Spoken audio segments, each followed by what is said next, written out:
mis amados en el Señor, Dios nos bendiga. Dice la palabra del Señor: haz bien a tu siervo que viva y guarde tu palabra. En esta oportunidad vamos a hablar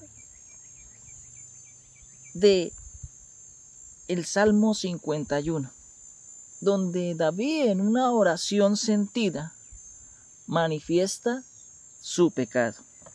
Pero antes de centrarnos en el Salmo 51, veamos una narración en la cual dice así: en una ciudad habían dos hombres. Uno era rico, tenía muchas posesiones, tenía ganados, bueyes, corderos, ovejas, mas por el contrario el hombre pobre solamente había logrado conseguir una sola corderita, la cual la cuidaba de muy pequeña. Tanto amor y afecto le tenía este hombre que la consideraba parte de su familia, siendo muy importante para él. Cierto día, a la casa del hombre rico llega un hombre a visitarlo. El hombre rico, queriendo ser hospitalario, quiso hacer una comida, una fiesta, un banquete de bienvenida a su visita. Sin embargo, no tomó vacas de sus ganados y tampoco tomó ovejas ni corderos de sus rebaños, sino que este hombre mandó a que se le quitara la única ovejita que tenía el hombre pobre, y con ella hizo un banquete. Cuando el rey oyó este suceso, le dijo a un anciano de cuál era este hombre tan cruel y tan malvado. El anciano lo mira detenidamente, fijamente, y le dice: ese hombre eres tú. Segundo libro de Samuel, capítulo 12, versículo 1 hasta el versículo 7. Este relato está allí, como lo hemos narrado. El Salmo 51 dice en su encabezamiento al músico principal, es decir, al director de la alabanza, y luego identifica al autor o compositor de este salmo y dice: Salmo de David. La razón por la cual David escribe este salmo en realidad es una oración. Lo dice a continuación: cuando después que se allegó a Betsabé, vino a él Natán, el profeta. Así como se menciona en el segundo libro de Samuel, capítulo 11 y 12. En la estructura del Salmo 51 podemos ver a un hombre, en este caso David, quien conoce muy bien a su Dios Jehová, teniendo dos cosas muy claras. Primero, sabe cómo Dios piensa, y segundo, sabe lo que Dios exige por la relación que él ha tenido por mucho tiempo. David con Jehová le ha capacitado para poder entender estas dos cosas, ¿cuáles? Del cómo Dios piensa y exige. Y en el primer libro de Samuel, capítulo 13, versículo 14, dice: mas ahora tu reino no será duradero. Jehová se ha buscado un varón conforme a su corazón, al cual Jehová ha designado para que sea príncipe sobre su pueblo, por cuanto tú no has guardado lo que Jehová te mandó. Dice que el corazón de David en algún momento era conforme al de Dios, pero tenemos que aclarar, cuando la Biblia dice de que David tenía un corazón conforme al de Dios, lo decía por la condición en que él se encontraba en ese momento, porque ya Jehová lo había escogido para que ocupara el trono del reino de Israel, porque su antecesor fue Saúl, el rey Saúl, pero Saúl se apartó de hacer la voluntad de Dios y por eso Dios escogió a David. Y por eso el libro de Samuel dice que David en su corazón era conforme al de Dios. Se refiere en ese momento exacto, quiere decir en que David tenía un corazón que le agradaba a Dios. ¿Por qué decimos esto? Porque en iglesias convencionales suelen decir: hay que ser como David, quien tenía su corazón en conformidad al de Dios. Pensarán igual y no es así. En el momento en que Dios decide ungirlo como rey, este joven David, en ese momento, su corazón era tan puro y noble, y por eso el corazón de David le agradaba a Dios como rey. Como David sabe y conoce a Dios y sabe lo que Dios exige de sus adoradores, David entiende en que tiene que humillarse.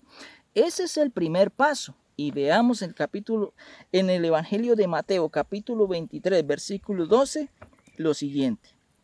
Porque el que se enaltece será humillado, y el que se humilla será enaltecido. Así David dice en el Salmo 51, versículo 1, ten piedad de mí, oh Dios, conforme a tu misericordia. Y el Salmo 138, versículo 6 dice, porque Jehová es excelso y atiende al humilde, mas al altivo mira de lejos. Ya David sabe para poder entrar en comunión con Dios, él tiene que cumplir el paso que es la humillación y utiliza dos palabras en su pedido suplicante. Muestra la palabra misericordia, que es bondad amorosa, concentrada en la compasión, y piedad, que es una inclinación amorosa en la consideración. David, al conocer tanto a Dios, sabe que lo primero que tiene que hacer es humillarse. Ahora veamos, el versículo 2 del Salmo 51 dice, lávame más y más de mi maldad y límpiame de mi pecado. Aquí obviamente él se humilla para llegar a ser acepto por Dios en un cambio de limpieza. Ahora veamos el versículo 3. Porque yo reconozco mis rebeliones y mi pecado está siempre delante de mí. Versículo 4. Contra ti solo he pecado y he hecho lo malo delante de tus ojos para que seas reconocido justo en tu palabra y tenido por puro. En tu juicio, así David reconoce y no encubre su pecado.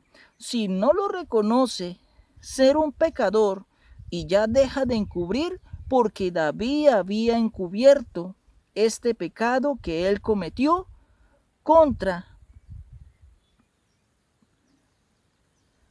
Betsabé y su esposo Urías. Primero, cuando Betsabé le dice que estaba embarazada de David, por el abuso de David hacia ella.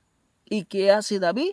Llama a Urías, le dice que vaya a casa y descanse, pero en su mente quería que Urías estuviera en su casa para que estuviera con su esposa y creyera que ese hijo era de Urías.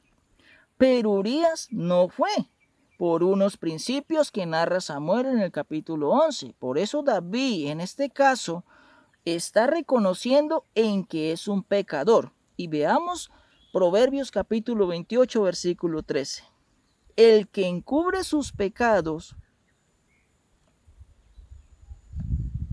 no prosperará, mas el que los confiesa y se aparta alcanzará misericordia. Así David entiende en que para poder avanzar con Dios,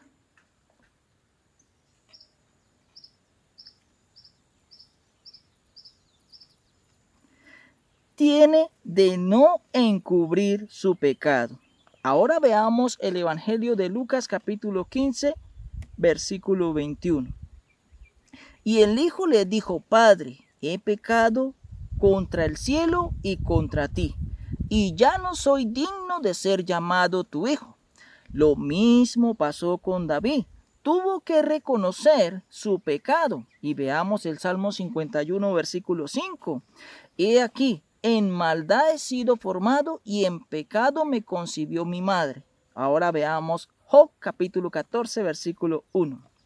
El hombre nacido de mujer, corto de días y hastiado de sinsabores.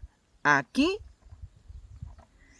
David acepta su imperfección, acepta que es imperfecto, acepta que es polvo y acepta que tiene debilidades. Así como el apóstol Pablo también reconoce en la primera carta a Timoteo capítulo 1 versículo 15. Dice, palabra fiel y digna de ser recibida por todos, que Cristo Jesús vino al mundo para salvar a los pecadores, de los cuales yo soy el primero. Así David también lo reconoce en que es débil, que es carne y que es un pecador. Y la segunda cosa que David sabe es en que tiene que ser sincero, porque a Dios no le agrada la mentira. El Salmo 51, versículo 6 dice: He aquí, tú amas la verdad, en lo íntimo y en lo secreto. Me has hecho comprender sabiduría. Aquí lo contrario de verdad es la mentira, y lo contrario de sinceridad, que es verdad, es el engaño. Y David lo tiene muy claro. Así, mis amados en el Señor, estamos viendo el Salmo 51, aquella oración sentida donde David reconoce ser un pecador. Y ese mensaje, esa oración sentida que David nos deja como muestra de que debemos reconocer nuestro pecado, debemos humillarnos y así poder hallar la misericordia de Dios, porque a Dios no le agrada la mentira. En el próximo video seguiremos hablando con la segunda parte del Salmo 51. Que la palabra de Dios corra y sea glorificada.